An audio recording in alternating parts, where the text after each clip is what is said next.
And then on offense, there's a handful of coaches, yourself included, that left their current positions and have longstanding relationships with Coach Fisch. What is about him and the type of guy that he is that draws you and maybe some of these other coaches to work with him? Sure. Yeah. I mean, this could be a long answer because that's really the biggest reason of why I'm here. My relationship with Coach Fisch, and like he's been saying, it's personal, and that's not just a saying that we're going to say. That's something we're going to live each and every day. Something that he believes in to his core, and it's so important in this program, making it personal with everyone, because it matters, and relationships matter, and how you treat people each and every day. From everybody that comes in contact with this program is how he's going to do it. Everybody in the community, my belief in him and what he's going to do and how he's going to run this program really was the number one reason why I wanted to come here, along with my belief in this university and what I think we can do as a football program. But no question. I mean, it's who he is, the family atmosphere he's going to create around this team, around this program, in the community, things like that.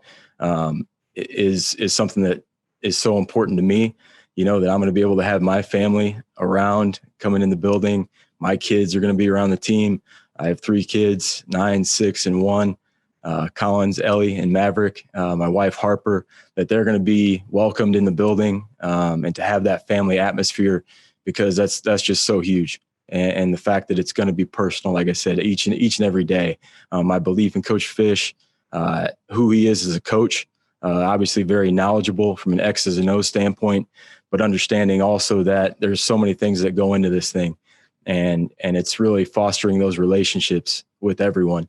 Obviously, coach to player, player to coach is going to be a huge thing for us, and just making sure that we don't focus so much on scheme. We'll get to that. We'll get to that down the road. But the biggest thing right now is that we're really focused on creating those relationships, that bond and trust with our players. That's going to be so huge in this program. How much film have you watched of Will Plummer and Kevin Doyle, the 2 returning scholarship quarterbacks, and what are your impressions from what you've seen so far? Yeah, I mean, there's a lot there. There's a lot of talent there, and I'm excited to get around those guys more.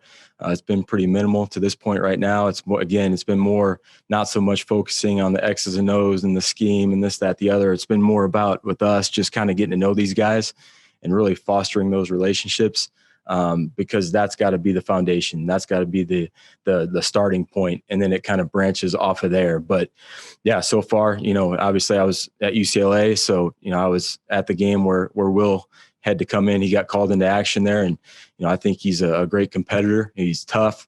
Kind of got thrown into the fire a little bit, but excited to work with him more, and with all the quarterbacks really, and find out again. See what happens. We're going to roll the balls out and let them have at it and compete, and we're going to find out who can be the most consistent, take care of the ball for us, move the team down the field, and score points for us.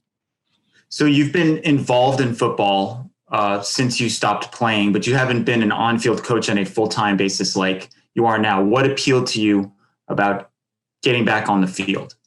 Getting a chance to develop young people in sport in particular, be better husbands, be better dads, and just watching some of the things and how kids are being developed. Everybody's doing a drop step now. Nobody's really developing the young people, especially the mental gym. And so it was an opportunity for me to attack my passion and get back on the grass. And yeah.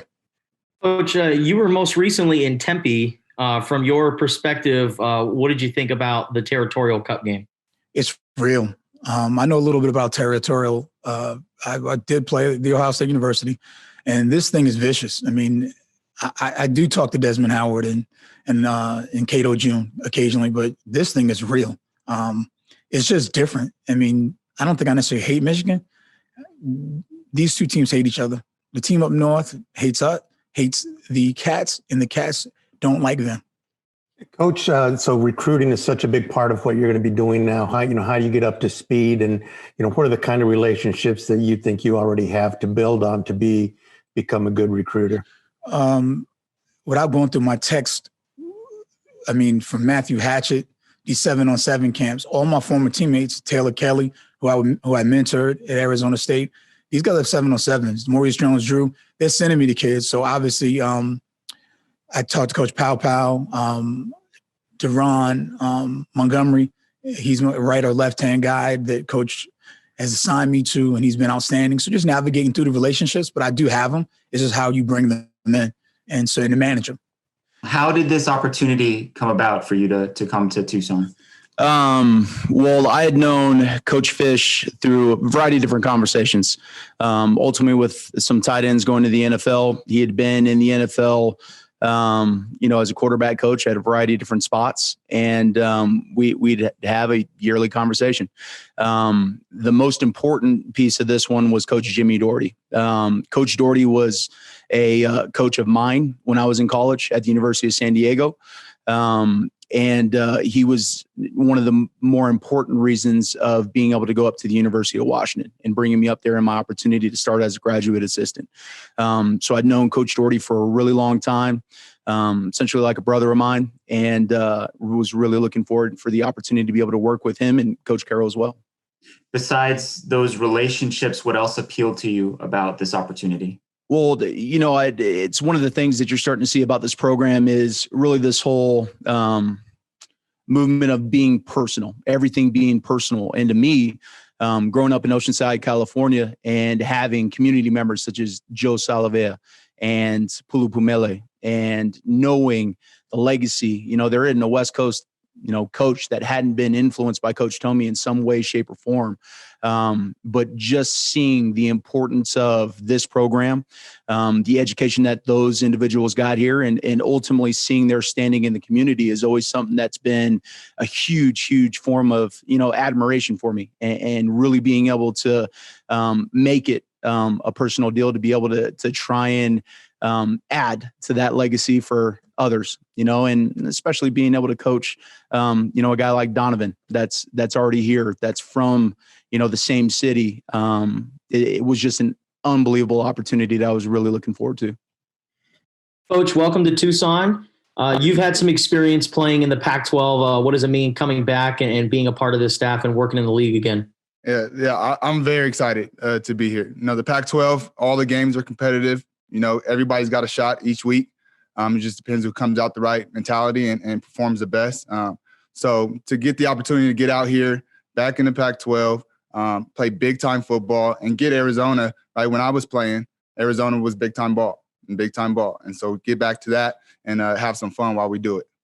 Looking at film and just watching Arizona play last season, what do you think of the depth at the wide receiver position? Extremely talented young man. There's a lot of speed on the field.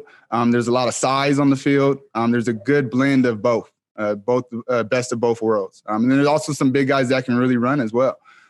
So watching, I went through every single game, kind of made notes on what I think the receivers did great and what I think, technically they can do better. And so we'll get to work on that stuff. But the room is going to be fun.